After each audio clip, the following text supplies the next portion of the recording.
it's 9 p.m. in RTD. It's time to English New Edition for tonight headlines. We have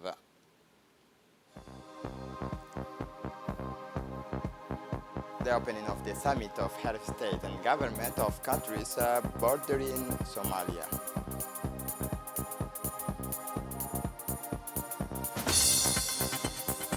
The strong condemnation is by the UN Security Council to the attack on a mosque in Pakistan. Welcome to our newsroom. The President of the Republic, His Excellency Ismail Omar Guelleh, returned to the capital this afternoon after participating in the morning of today in a summit of ATMIS, the African Transitional Mission in Somalia, dedicated to the launching of a new phase of the actions of the military body. The President of the Republic, Ismail Omar Guelleh, participated alongside the host President Hassan Sheikh Mahmoud, the Ethiopian Prime Minister Abiy Ahmed Ali, and Kenyan President William Ruto in the work of the summit of ATMIS. Upon his descent from the plane, the President of the Republic was welcomed by Prime Minister Abdul Qadir Kamil Mohammed, the President of the National Assembly Mohammed Ali Ahmed, the Secretary General of the Presidency Mohammed Abdullahi Wa'is, the Secretary General of the Primacy Naguib Abdallah Kamil. During this summit, the missions of the ATMIS were revised upwards, and it was decided that it should now be able to adopt a more offensive and combat posture, which is much more important than that of the interpositions and pacifications to which it has been assigned since 2002, when it was deployed in Somalia under its former names of AMISOM. This is why one of the main topics of discussions at this summit was the assessment and approval of the integrated projection and combat plans drawn up by the Minister of Defense and the Chief of Staff of the ATMIS member countries, with a view to their joint offensives to be conducted from now on alongside the Somali Armed Forces. The summit of head of state and government of the countries bordering Somalia had a face-to-face meeting on the sidelines of the summit. The meeting between the head of state and focused on the current situations in Somalia, the evolutions of the Somali army, and the role of the border countries in the fight against the terrorist group of Al-Shabaab. This summit of head of state and government opened at the Offset Hotel in Mogadishu, capital of Somalia, was an opportunity to put an agreement in common between the border countries to form a military coalition to contribute militarily to this offensive against this terrorist group and liberate the Somali regions.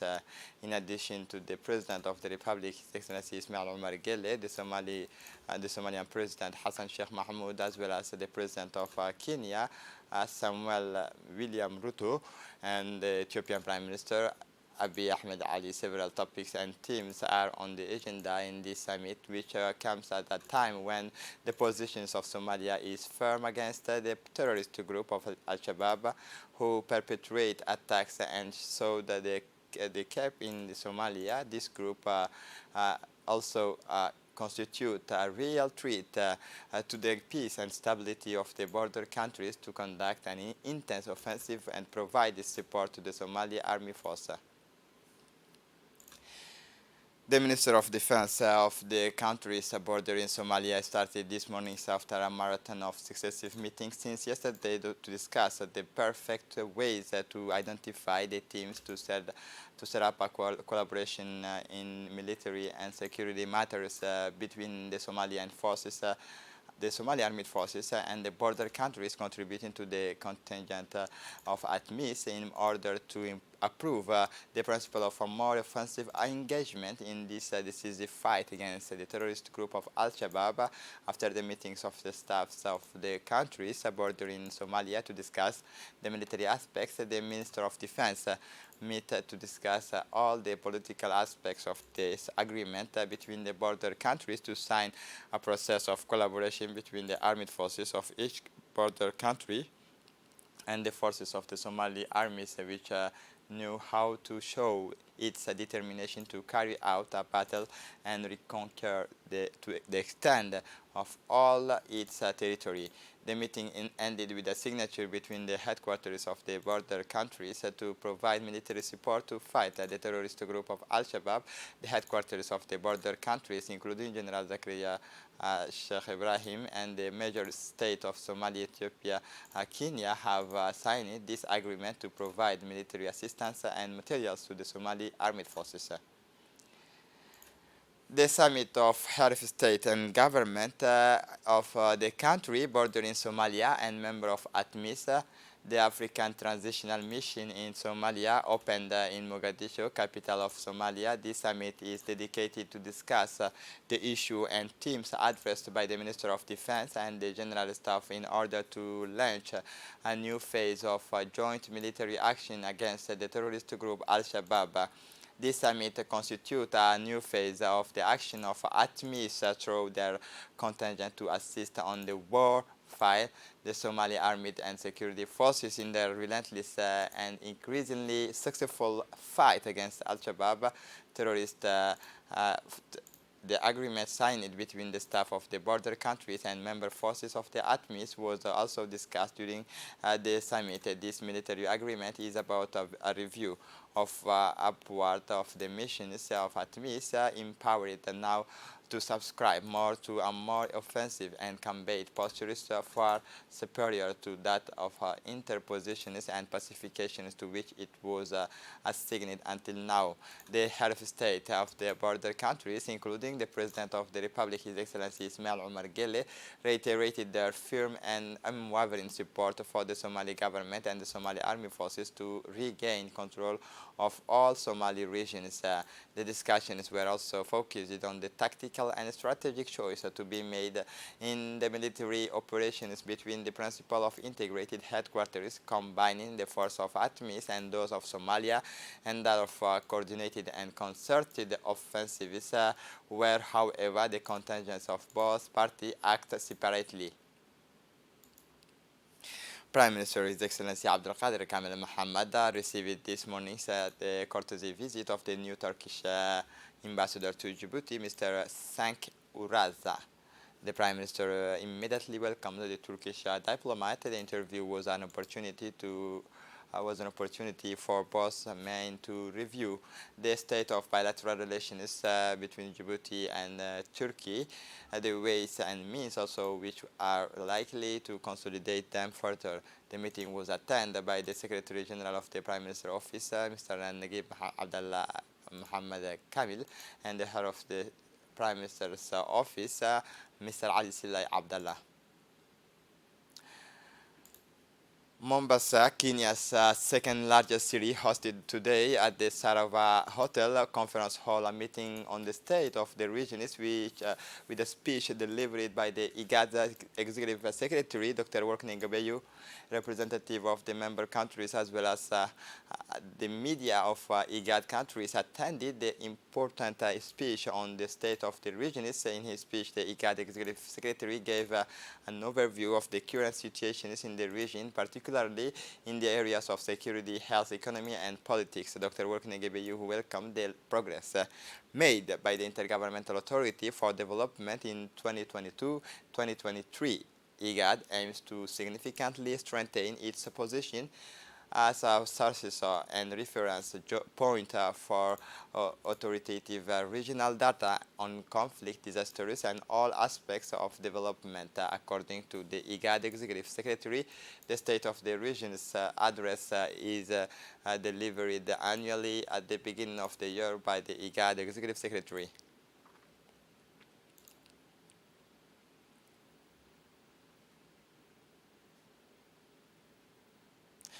The IGAD Executive Secretary, Dr. Workney Gabeyu, who delivered the traditional state of the region address, where he appreciated the commitment of member states and to the cause of IGAD and their contribution to the strengthening peace, mobilizing support to address the challenges faced together and keeping the flame of regional integration alive. Let's hear it.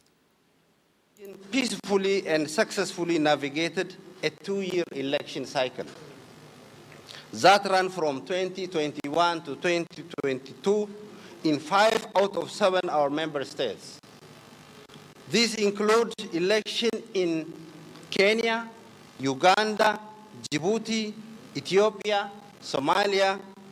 These are the countries which conducted election. Out of 7 member states, we did within 2 years, 5 of our member states did election. This peaceful election demonstrates the growing regional commitment to the democratic process and the principle of, most importantly, constitutionality. Let us agree that elections are very significant component of peace and stability. But nevertheless, they remain only one of the many contributing elements to the regional stability equation.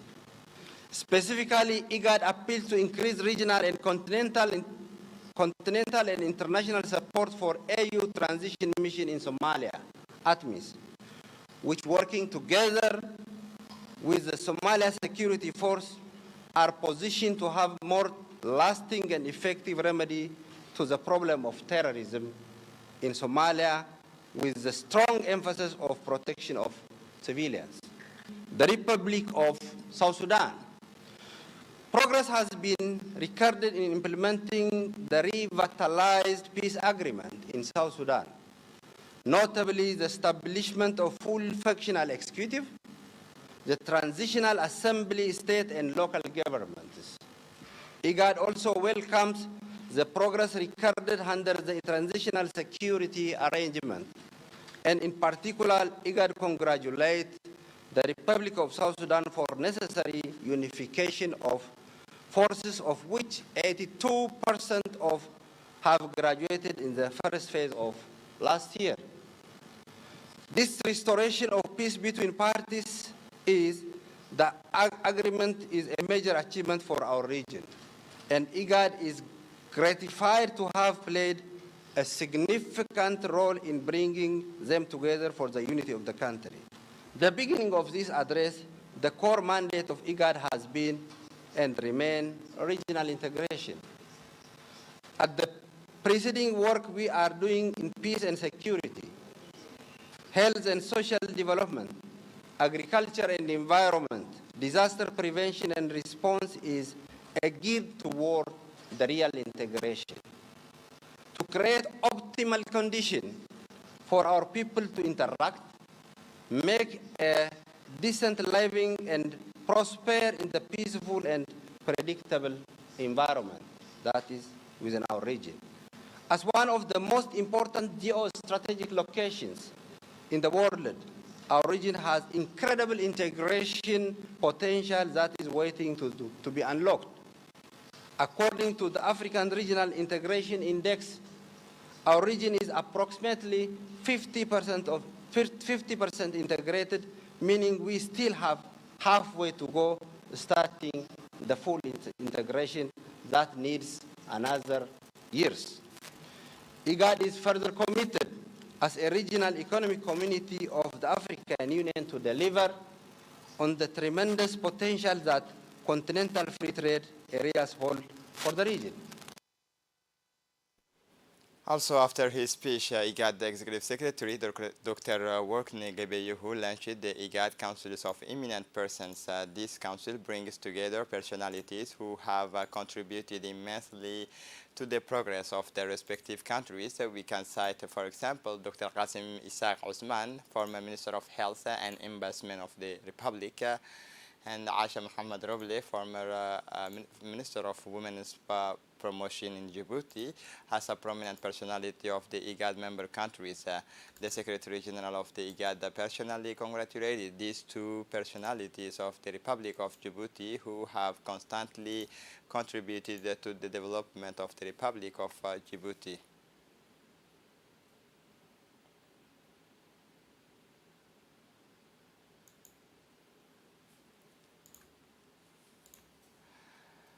On the morning of January 13, a workshop was held in the meeting room of the councils of the Regional Council of Tajura. Listen for more detail.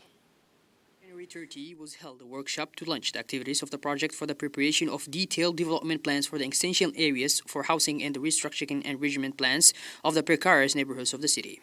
This project, funded by the African Development Bank, executed by the Djibouti Social Development Agency, which is also known in short as ADDS, through the PASIR project and benefited by the Ministry of City, Urbanism and Housing. The meeting was chaired by the Prefect and the President of the Regional Council, Mr. Hassan Dabale Ahmed and Mr. Umar Hussein Muhammad, and was attended by, among others, representatives of ADDS, represented by the PASIR Project Manager, Mr. Muhammad Musa, representatives of the Regional Council, the Prefecture, the Urban Rehabilitation and Social Housing Agency, and the Constituted Services, Civil Protection and Civil Society.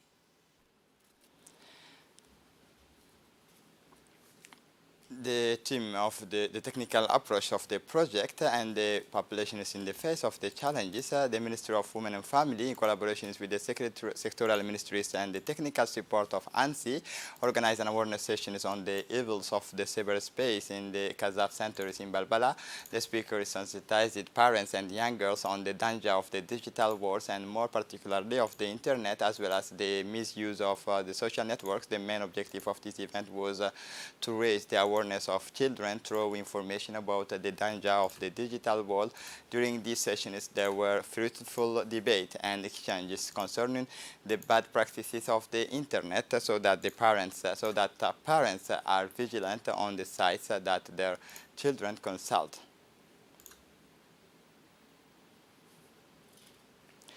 The Police Academy Idris Farah Habbani APIFA received yesterday the visit of the 26 students officers of the Joint Military Academy of Arta.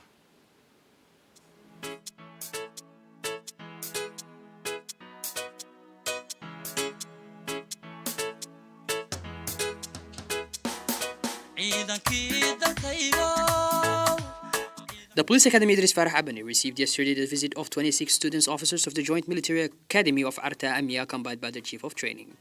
On their arrival, they were all warmly welcomed by the Director of APIFA, Lieutenant Colonel Umar Yusuf Umar, assisted by his Deputy Director of Studies, Commander Idris. This visit began with a demonstration of the Dog Brigade, where Lieutenant Bakal Amin presented the main missions of the unit, followed by a demonstration of the dog handlers with their attack dogs. Several trainees of the Coast Guard in training at the Academy have also made a demonstration of their knowledge during their training at APIFA. The Exterior Brigade of the Riders of the National Police created the surprise with the galloping horses. The person in charge of the trainees of the National Band also explained to the AMIA students some musical notes. The cadets had the opportunity to visit the completely renovated classrooms where different trainings were held, one of them being a training of trainers in the field of anti-terrorism for the benefit of the National Police executives.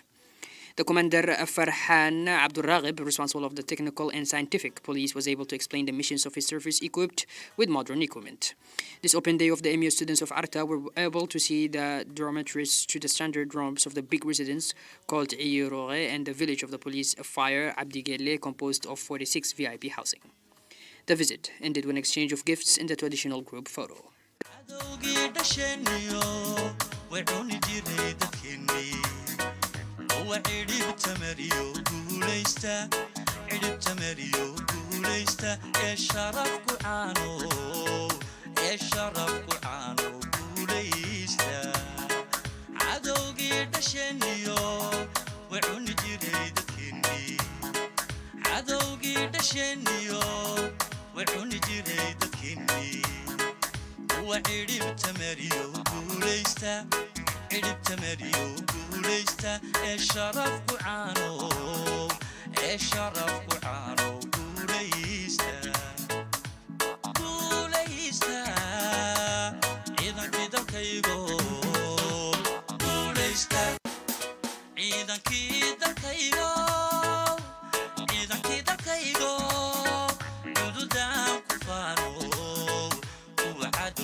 Idan ki da kai go, idan ki da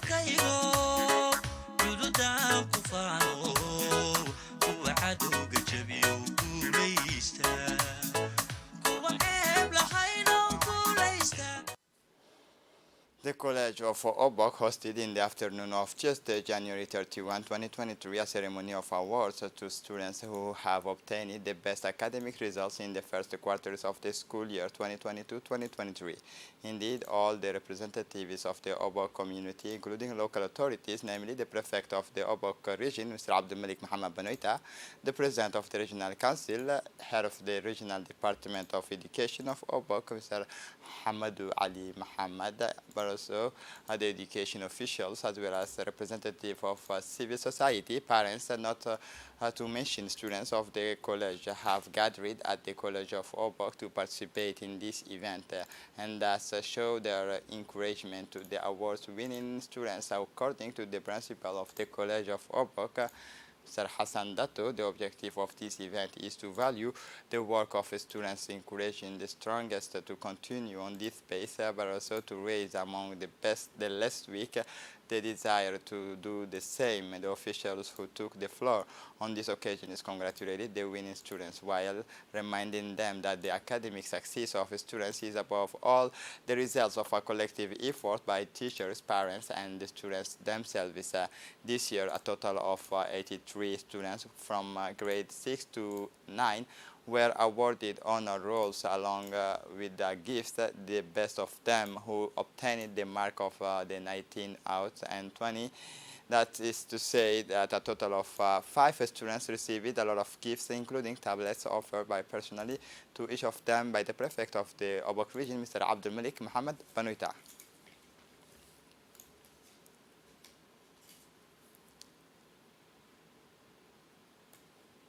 For the international scene, climate change, Burundi, UN support climate crisis. The UN teams in Burundi is working. Listen for more detail to Dini Musa. The Secretary Council of the United Nations condemned with the greatest firmness the suicide bombing that targeted a mosque in Peshawar in Pakistan on Monday, killing at least 90 people and injuring 150. In a statement, the members of the Council expressed their deepest sympathy and condolences to the families of the victims and the government of Pakistan.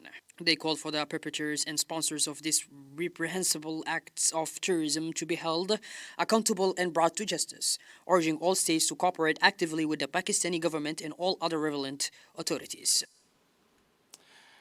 The UN Security Council strongly condemns mosque attacks in Pakistan. The Security Council of the United Nations condemned it with the greatest firmness.